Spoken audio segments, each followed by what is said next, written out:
Good morning. Well, the question most often asked over the past 2 days was, Axel, are you going to talk about beer again? So it seems for the ones who attended the 2014 event in Düsseldorf, that was the first Düsseldorf event, that message resonated more than probably the technical message I was delivering. But no, I'm not talking about beer here today, so apologies for that. I'm talking about one of the most important initiatives in the telecom industry, at least what I see today, the Telecom Infra project. And the question, why does an operator like DT engage with the likes of Facebook and others in such a project? Well, let's look at the situation we as operators are in. Exponential traffic growth. When I joined DT 6 years ago, I heard from a lot of colleagues at that time, well, you know, the exponential traffic growth, yeah, it's still there, but it's going to flatten out over the next years. That was back in 2011. Did it flatten out? No. It actually increased. Now, what does it mean? Because at the same time, the ARPU for traditional triple play services is actually flat, or it's even declining. Yes, on one side it means we need to open new revenue streams, and I think 5G will be a very important part of that.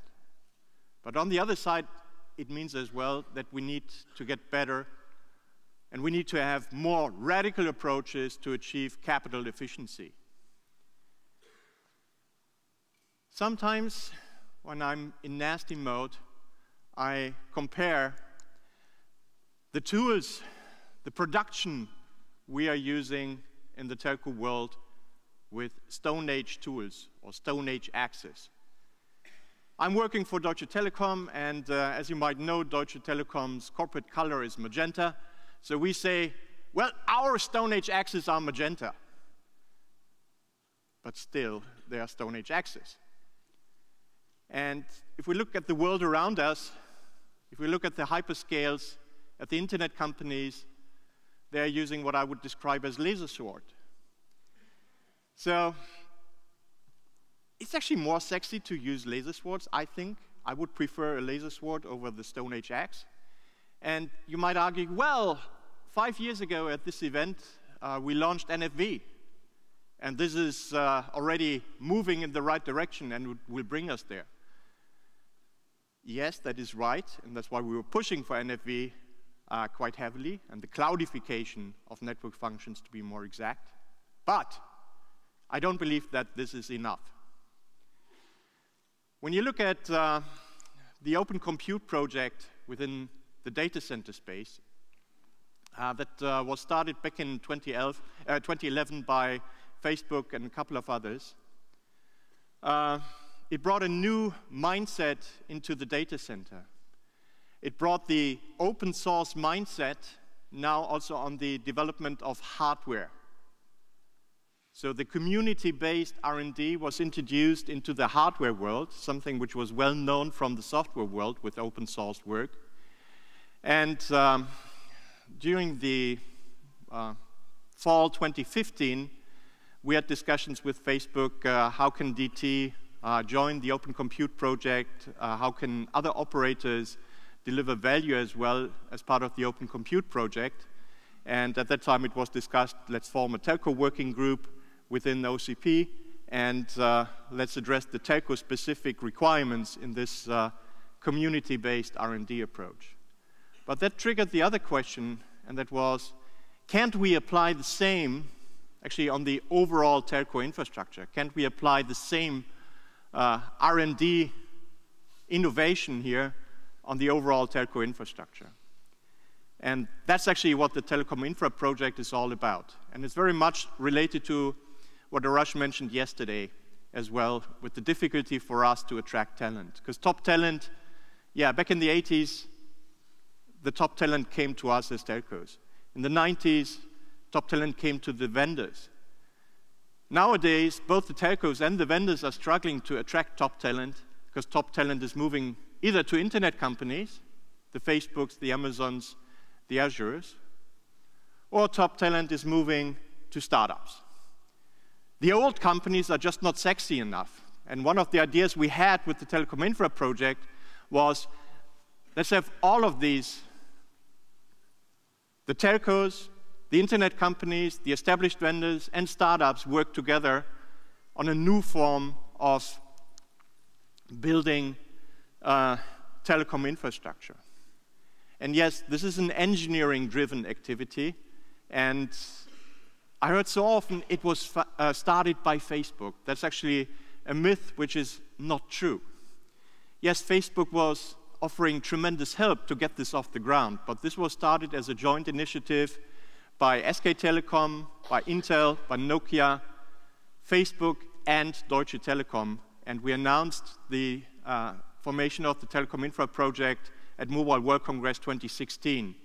So we are in year 2 right now, and it's actually quite impressive. Over those 2 years, we managed to attract more than 450, it's almost 500 members today. It's actually not difficult to join TIP. You have to join one of the project groups shown on the next slide and accept the IPR terms which come with each of the project group, and you're a member of TIP. I would say 80% of those 450 members are today in monitoring mode, in watching mode. And for me, it's rather critical to get people truly engaged. And I compare that against the situation we had within the Open Compute project. In Open Compute as well, for the first years, most of the activities were actually driven by Facebook. And only in 2015, you actually could see lots of contributions by other companies, whether it was Azure or whether it was even Google when they joined in 2016. And one of the most important tasks for me as the current chairman of the board of TIP is to actually motivate the members to truly contribute. Now, again, this raises the question, are you at DT not happy anymore with the innovation the vendors are driving? We did lots of great projects with our vendors, and just a couple of weeks ago with the announcement of the first 5G radio in Berlin, that's a good example for collaboration with one of the suppliers. But again, we need to come up with more disruptive approaches to actually address the challenges we have with the exponential growing traffic. And anything which helps in this area is appreciated. And you see lots of the established vendors are part of the membership of TIP as well. The question is, what is the benefit for an established vendor? Let's take Adva or Corient or the likes. Well, they are actually opening up other parts of the market as well through innovation driven in TIP, so it makes it interesting for the vendors as well. Now, TIP is organized, the work in TIP is organized in project groups, and we organize the project groups in 3 areas, the access, the backhaul, core and management. And there's one thing special about TIP, which is not the same in the Open Compute project. And it's related to the fact that our world is dominated by existing IPR. So it's a patent-dominated world we're in. And it's very important for our members who are contributing that their IPR is also honored.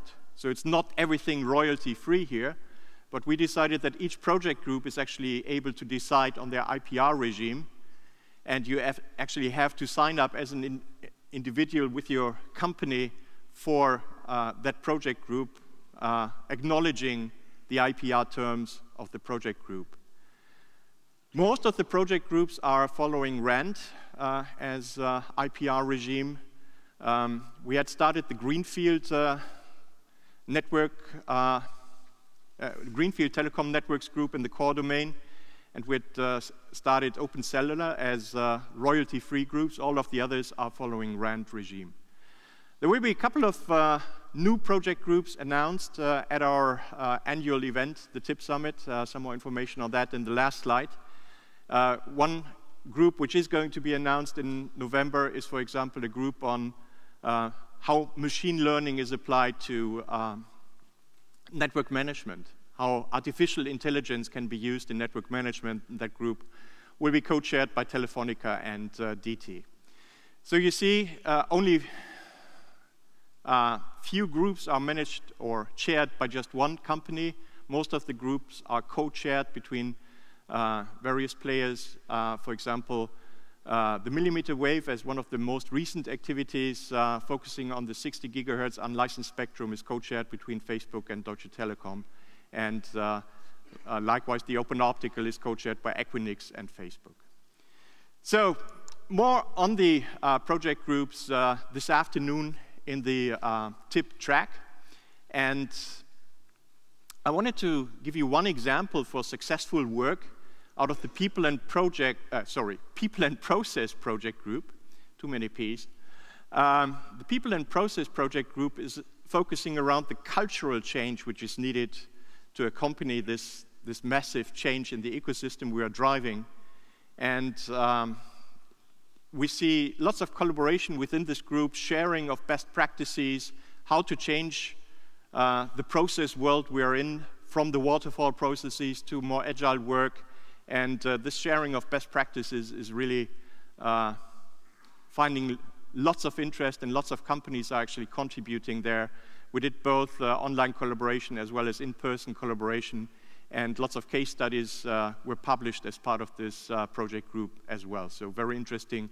If you are going through that cultural challenge, for example, as part of the introduction of cloudification, that's definitely one of the groups I would point you to. Now, I mentioned on Monday in an Intel meeting, in the Intel Network Builders event, that this industry is suffering from a proof of concept disease, or virus I mentioned. And I believe that's very much true. Nevertheless, we actually need to have labs in order to develop technology, not just for running proof of concepts, but if you're doing new things, if you're looking at the millimeter wave development, for example, you need to have an ability for people to have their hands on this new technology, get experience. I don't see this as a traditional proof of concept, but it's kind of accompanying and supporting the work on a prototype. And we started the concept of TIP community labs, initially at Facebook's campus in Menlo Park. Then the second one was announced at SK Telecom in Seoul. And we just had two announcements, one at FutureCom, I believe last week, by Tim Brazil, to open a TIP community lab, the first one in LATAM. And we did an announcement at Mobile World Congress Americas a couple of weeks ago for the first opening of a TIP community lab in Europe, which is going to take place in Bonn. So over time, the community labs will focus or will support all of the project groups and all of the areas. But for example, the one at TIM will start with the open optical work. The one at DT will focus initially on the millimeter wave work, and then we're going to grow from there into the other technology areas. One other piece we are addressing as part of TIP is actually the ecosystem we are in. And that's something I think which is very important. We, as telcos, are known to be difficult. We don't like to be difficult, but we are known to be difficult. Difficult customers. For example, if some of you have a great idea and think, yeah, let's start our own company and let's build something, especially for the telco market. Well, the challenge is you actually have to hire a large sales team, a large legal team, that you even get in touch with the telcos on the first proof of concepts, on the first contracts. Telcos are difficult. And we have to change that. Otherwise, we won't see real disruptive innovations the startups are working on in other areas. Like in the application space, you see lots of great work coming out of startups. But where's that in the infrastructure? Well, it doesn't exist because we are so difficult. So we have to open ourselves, also in the infrastructure area, towards startups. So we started an initiative within TIP, which is called the TIP Ecosystem Acceleration Center, TEAC. And the idea behind TEAC is that in various parts of the world, you find one host operator who will host an activity, will reach out to a couple of venture capitalists, typically in the region, but also bring in some global venture capitalists, and select a couple of startups this host operator will work with directly and get those startups into the infrastructure of that operator and open it up also towards the other TEEC operator members, so kind of make the entry into the market easier.